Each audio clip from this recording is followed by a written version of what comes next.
I just want to say one thing, and that has really been bothering me, and I've been thinking about it, and I've been thinking about some business ideas about it, and that is the fact that when we're doing anything as black and brown people that ultimately reminds of reminds us of our truer selves, of our authentic, unapologetic selves.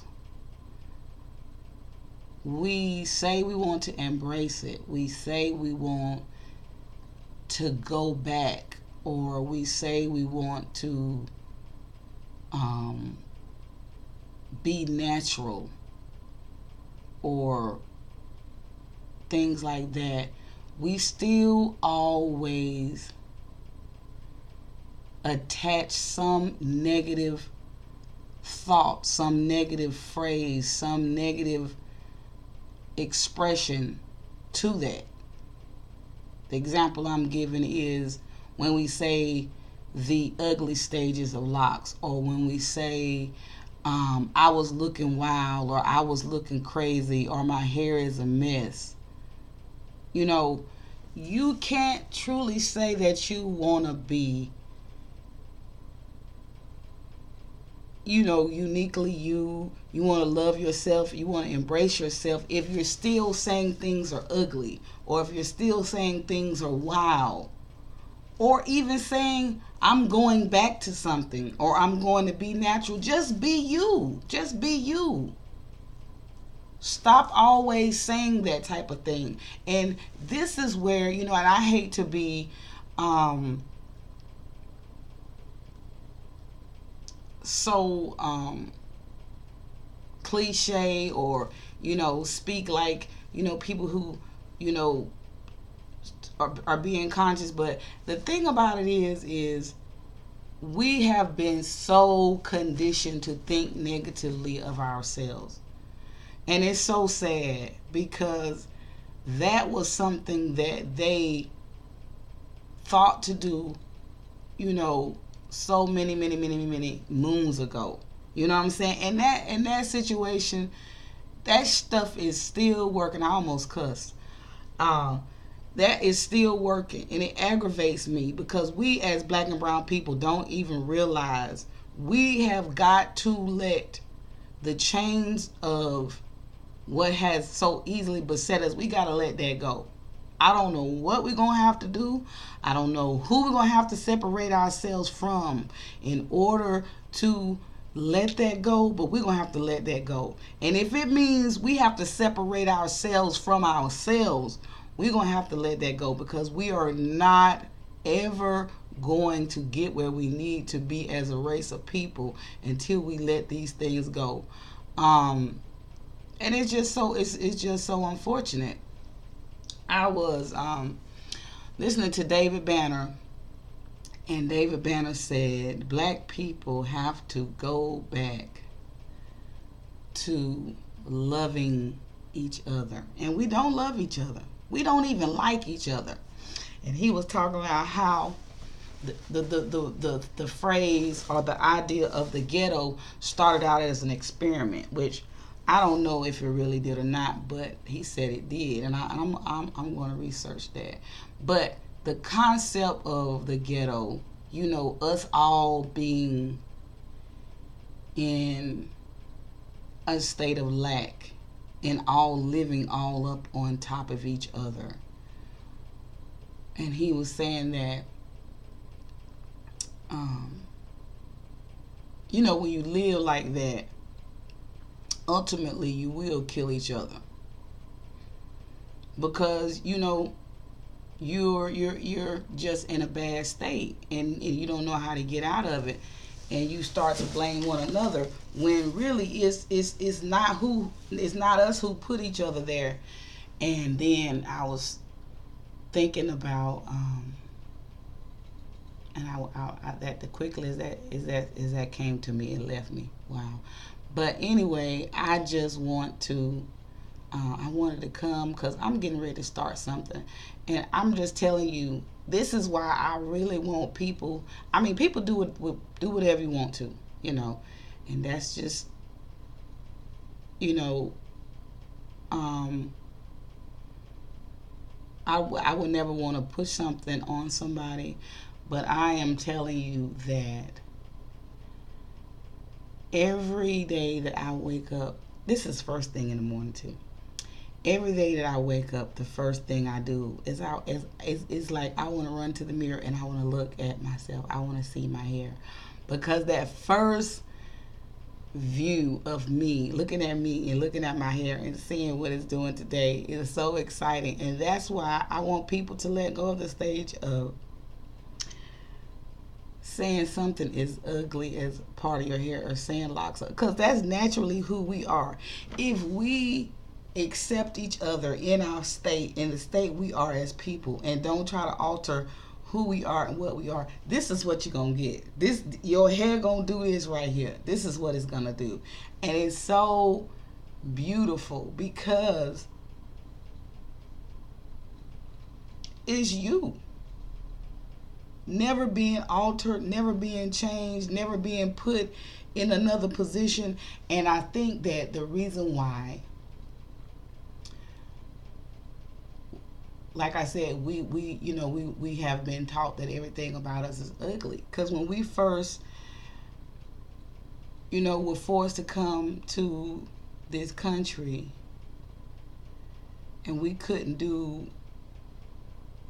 what we needed to do to our hair, or we just didn't have any control because we were, you know, shackled and chained, and our hair hadn't been combed, it hadn't been washed. We couldn't stop and take care of ourselves because we were in bondage. A lot of our hair did this, like it matted up, and it locked up, and it kinked up, and our captors, to say the least, our captors looked at us and said how ugly it was, or how dreadful it was, and and in that instance, it was birth, that idea that we in our natural states were ugly. And then, but the funny thing about it is, and we once we got here, and maybe they cut some of our hair off, or maybe they people whose hair may have not done that, they wanted us to cover our heads. So that was so funny to me, because you wanted us to cover this. You didn't want nobody to see this. And I'm saying, I wonder why. I wonder why you want. And it wasn't because it was because it was too beautiful, and it reminded them too much of where we were. I mean, where we came from. And so they didn't want to see that. And that's why the head wrap, the scarves and things, that's where that really was birth. Like, that's because we had to cover our hair. And they also said it was a sign of what different castes or different statuses of people were. Like people who were low class or poor or whatever, they had to cut their hair. But if you the better status you were, you could wear your hair. But you still had to wear it certain way, especially if you black. You might have had some money, because I think they said in Haiti or wherever, they said there were different statuses and classes of people, and some of the lighter skinned black and brown people could wear their hair a certain way, and they didn't have to cover it. But certain ones of them still had to, like, braid it and make it look real modest and conservative, because we were so beautiful that just the image of us as black women, you know, white men were just astonished. You know what I'm saying? And it make them look at us, take a second look or a third look, and that was a problem. And of course that would be. You know, you can think about how it is today. You know, if you out and you walking around, or it's you at an event and you got your girl and her guy, they together, and he looks at another woman and he gives her a second or a third glance, you look at him like, so that's how it was happening with us. We were wearing our hair. That's the main reason I feel, once we got everything together after we had come off the ships and started to live. That's why they made us cover our hair, because as our hair started to grow out and you could see the curls and you could see the kinks and you could see the locks and the tresses of our hair, it was so appealing and so beautiful that it caused the slave masters and the white men to lust after us, because we were so beautiful, all our melanin, and then because we were so curvaceous and so beautifully made, they couldn't help, and so they had a problem with this. And even though they were teaching us that we were ugly and we were less than desirable and we were less than human, in their minds, and only in their minds, because they are only behind closed doors, were they ever going to admit that we were a beautiful creation of people, and they had a problem with us. And so I'm saying that I want us to get away from that. Today I had no intentions of coming on here saying anything, because it's always a lot of time between the time when I come and I do a video or whatever. But I just want to say that's bothering me, and I want us to embrace each other, embrace ourselves, love ourselves. And I'm even getting to a point where I'm getting tired of saying that, love yourself, because that's crazy. That's just crazy for you to say to yourself, love yourself. You should do that anyway, regardless of what anybody thinks and what anybody feels. You should love yourself anyway. And I can stand back and I can say that now, but I had feelings and emotions about myself negatively too. And I think it's all still because some kind of way, consciously or subconsciously, subliminally, we are fed the message that we're less than, and I just feel like we have to get away from that, and it's just amazing to me how having locks is changing my life. It really is, and it's really making me look at myself and embrace myself, and it just makes me feel so good. And I think that the beginning stages is where you really have to dig deep. You really have to dig deep, because the physical eye, it is, somebody was telling me this, what is more appealing or more acceptable to the physical eye is a straight line, not something curly or coiled. But to me, that would be different. That wouldn't. I would want to see something a little different than something straight. But to the physical eye, they say that something is more appealing when it's straighter than if it's wavy, or if it's curly, or if it's coiled, or if it's kinky. It is more appealing. It's more appealing to to the physical eye. So when you look at your hair, it's more appealing. It seems, which I need somebody to explain that to me. But it's more appealing to look at your hair and to see it straight and think, oh, you know, that's more acceptable than to look at your hair when it's kinky and coily. So,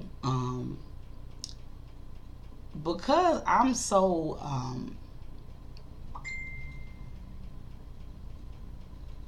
eclectic and I like to go against the norm, I like to do unorthodox things. I love for my hair to stick all up on my head.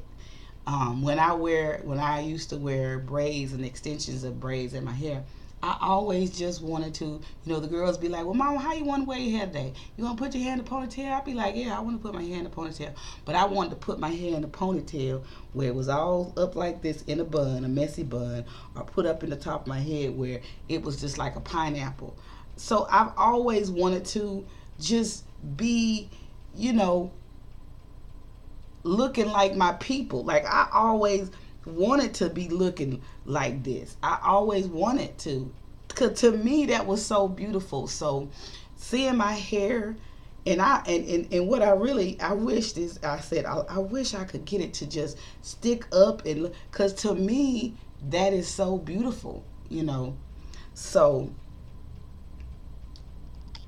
I want people to do whatever makes them comfortable, whatever makes you feel good, whatever makes you feel beautiful. I want you to do that. And I'm not trying to push anything off on anybody. People do what they want to do, and that's just, you know, a part of life. But I am really, really enjoying and embracing my lock journey. I really am. And I love when my brother George, when he said, and when I call him and I say, hey, how you doing? And he like, I'm enjoying the journey. I am enjoying the journey. Um, and it's just teaching me about myself. And I think about all the people who have come in my life in the past 7 to 10 years, like my friend Tarsha Williams, and how she always, encourages me and says, don't let people make you feel bad and don't make you feel, I'm learning exactly what they were meaning when they said that. And it feels good when you can feel good about yourself and not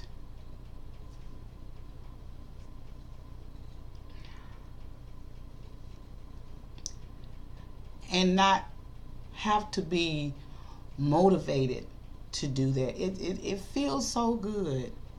And what makes my heart sad is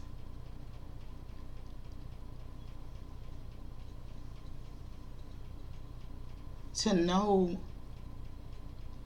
that there are people out there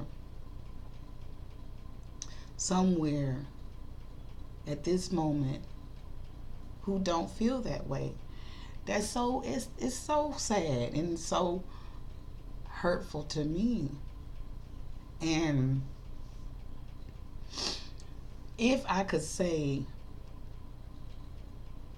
anything or leave you with anything today, I would say to love yourself, embrace who you are, embrace your heritage, embrace your culture,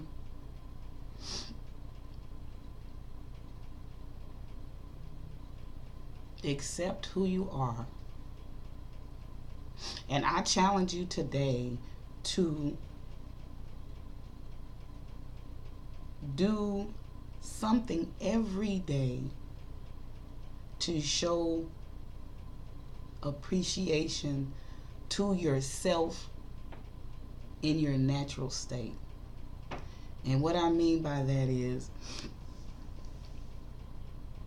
if you get up and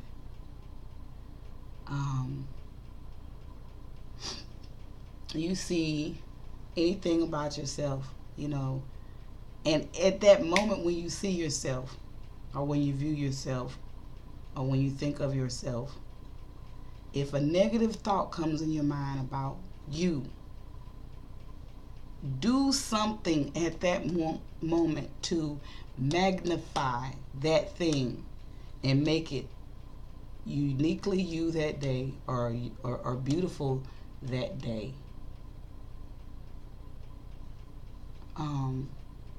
So like, if I wake up, yesterday I was walking around in my house and my hair was, looking beautiful, and I said, I'm gonna style my hair today.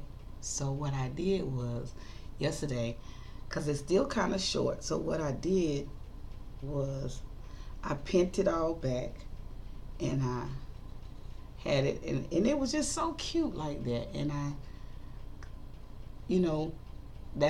I took pictures and put them on Facebook that particular day, because I want to document and capture the times when I overcome a negative thought. And I want to say also that it's not normal. It's not normal when you feel a negative thing about yourself, or when a negative thought comes to your mind. That's not negative. Dismiss it immediately. Dismiss it, and replace it with something positive.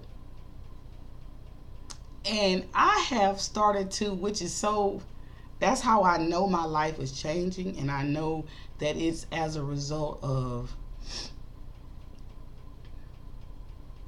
me in my journey with my locks, because I'll go in the mirror sometimes in my hair and I'm like, hey beautiful, or look at you with your beautiful self, and it's like starting to come out of my mouth naturally, because and I look at myself and I say, dang, you know what, there's not another person in this world like you. Like, I have 3 children, and Kayla looks like me in my younger days. She does. She looks a lot like me when I was younger, but she still is herself. And I love when my mama says that. You look like me, or you look like, he look like a daddy, but you look like yourself. And I look a lot like my mama, but I'm a lot like myself too. And so,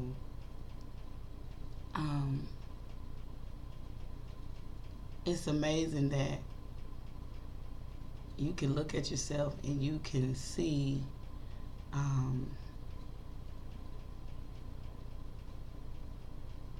different attributes and different aspects of who you are, but still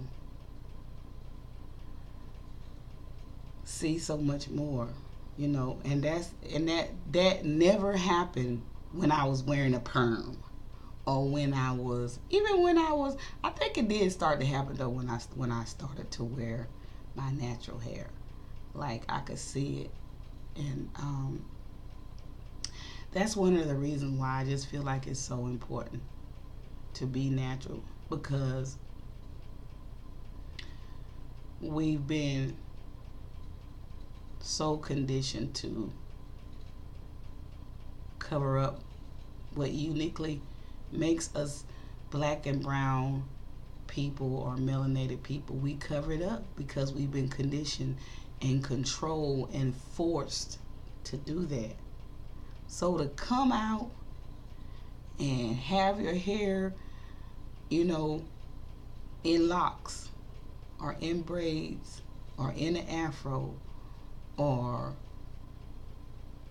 free formed or semi free formed, when we do that now, and it's happening so much more now, when we do it now, we are redefining